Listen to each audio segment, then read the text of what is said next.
Kajing pulih nagi kitab baar jong Samuel. Kalnong benengkong kadekot iway hadu saw. Khatway hadu khat ar, khat khandai, ar pulai hadu ar penyo. Hadien kajing yap usol, udabit wan pai na kajing penyap ia ka Amalek. Barulah sa ar sengi hasiklang.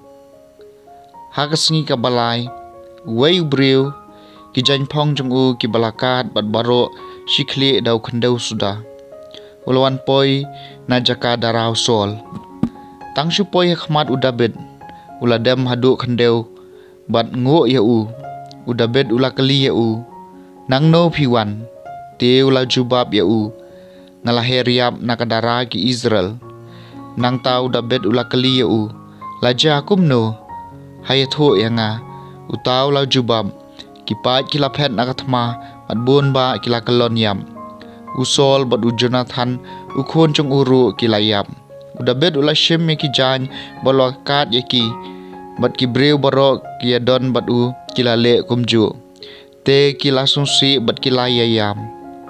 Bat kila sha jan it hadu enda jan miet na kabentau sol bat ukon jong u Jonathan. Na kabenta ki paj utrai bat kayeng kasam Israel namar kila kalon da kawailam. Ani ya keburom jong ko Israel la penyap halor ki jaka kenjang. Kumno ki baklan bor ki la kelon. Usol bo Jonathan ki ba ye bat baya ye klem ya khlat ha ka jing im bat ka jing yam. Ki kham stat ban ya ki pukni. Ki kham khlan ban ya ki sing. Ka khon kan thei ka Israel to yam na marusol. Ubla penkop ye phi dakilinan mat ki jan saw senyang. Bala penriam dagi jing deng siar halor ki jan pong jong pi. Kumno ki baklan bor ki lakalon hapadeng ka jing yale.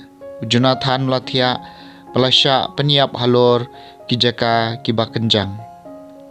Ngayam nak banta jong pi ko Jonathan ko para jonga ko lok the mensim jonga ka jing e jong pi nga ka khampla bane ka jing e jong ki kenthai. Kumno ki baklan bor ki lakalon bat ki tiare pom ki lapulom. Kaketien jong utrai.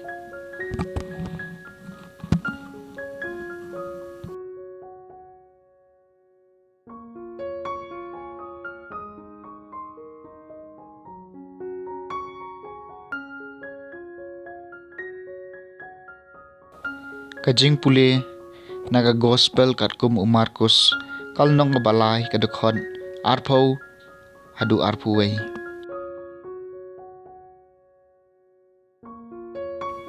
Ujisu lalik pai syayeng bat upai ba ulalum lembong ya ujisu bat ekisenran jong u hadu bakim yu alat syu ban bam. Habaki kur jong u kila bena syapang kani kilawan ban yalam no ya u namardon baong baula lamwir. Ka gospel jong utrai.